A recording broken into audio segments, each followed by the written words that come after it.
Aku mengikuti gerak alam ini, kutahu dialah penggeraknya. Demi persatuan yang tak terpisah, aku membaca nama Allah yang Maha Pengasih lagi Maha Penyayang di setiap aku mau menjalani gerak hidup ini. Bismillahirrahmanirrahim. Puji syukur atas apa yang telah dilimpahkan kepada kita semua, sehingga sampai saat ini kita masih diberkahi untuk selalu belajar menyempurnakan hidup. Dalam sebuah hadis Nabi dari Abu Hurairah, Rasulullah SAW bersabda, sesungguhnya Allah Ta'ala itu baik, tidak menerima kecuali yang baik.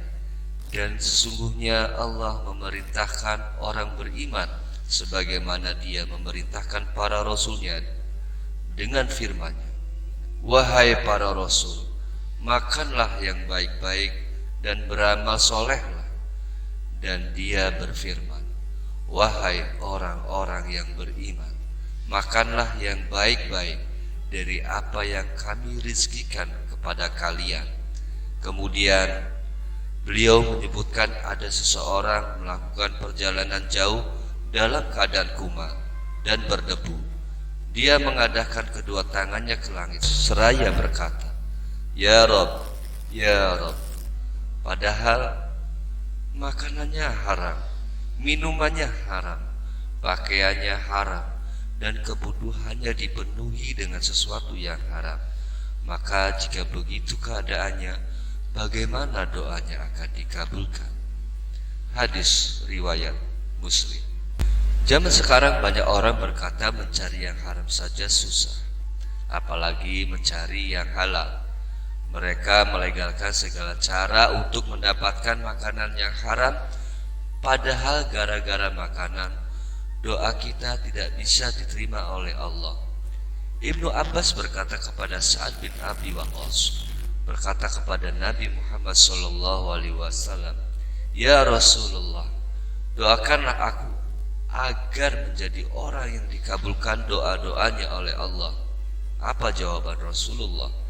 Wahai Sa'ad, perbaikilah makananmu, makanlah makanan yang halal. Niscaya engkau akan mendapati orang yang selalu dikabulkan doanya. Dan demi jiwaku yang ada di tangannya, sungguh jika ada seseorang memasukkan makanan haram ke dalam perutnya, maka tidak akan diterima amalnya selama 40 hari. Dan seorang hamba yang dagingnya tumbuh dari barang haram dan riba, maka neraka lebih layak baginya. Hadis riwayat At-Tabrani. Ada sebuah kisah nyata. Kiai Hamid Pasuruan, Jawa Timur pernah disedekahi seorang tamu sejumlah 100.000. Lalu beliau bilang alhamdulillah dan diterima uangnya. Tapi menjelang duhur beliau lalu masuk ke dalam rumah. Beliau langsung memanggil Su'ud, seorang khodam abdi dalamnya, dan meminta diambilkan panci dengan diisi sedikit air dan kain lap. Setelah itu beliau menyerahkan uang sedekah tadi kepada Su'ud dan disuruh memasukkan uang tersebut ke dalam panci. Sambil keheranan, Su'ud bertanya, Yai, terbasah? Yai Hamid menjawab, sudahlah, kamu ini disuruh Yai kok begitu. Tanpa pikir panjang, Su'ud langsung memasukkan uang kertas 1000-an rupiah yang tebal itu ke dalam panci dan langsung basah. Yai Hamid berucap lagi, sekarang tutuplah dengan kain. Sudah Yai, jawab si Su'ud. Yai berucap lagi, kalau gitu taruh saja di atas meja dapur. Nanti setelah sholat zuhur segera buka dan laporkan ke saya. Setelah sholat zuhur, Su'ud pun bergegas ke dapur lalu membuka bungkusan panci berisi uang tadi. Tapi alangkah terkejutnya Su'ud ketika air yang berisi uang banyak tadi berbau sangat busuk seperti telur kuok atau telur busuk.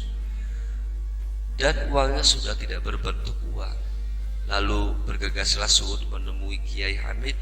Yai, sambil terbata-bata dan belum selesai ngomong, Yai Hamid berkata, sudahlah Su'ud, buang saja isi panci itu. Yang penting kamu sudah tahu kalau seperti itulah rupanya uang haram jika dimakan dalam perut, menyebabkan penyakit dan bahaya dunia akhirat. Setiap ucapan pasti ada salahnya, baik itu dalam merangkai kata ataupun dalam pengungkapannya. Terima kasih, semoga bermanfaat. Lahir sebagai manusia adalah bentuk kelahiran yang paling sempurna. Dari para malaikat, alam cahaya, alam langit, sampai seluruh saripati alam berkumpul di dalam tubuh manusia menjadi bahan manusia.